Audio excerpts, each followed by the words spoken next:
Allora, sì, sicuramente è stata una partita molto impegnativa, ma ci aspettavamo che sarebbe stata una partita difficile e avevamo preparato la partita aspettandoci una squadra competitiva e poi loro si sono messi a specchio, quindi sono stati bravi, ci hanno messo un po' in difficoltà, però è quello che dobbiamo fare, saranno tutte le partite così.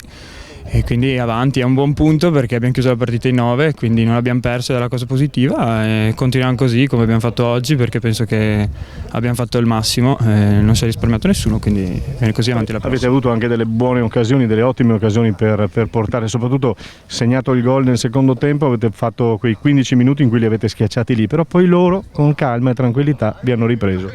Sì, loro soprattutto il primo tempo ci aspettavano lì e poi ripartivano, siamo riusciti a tenere duro.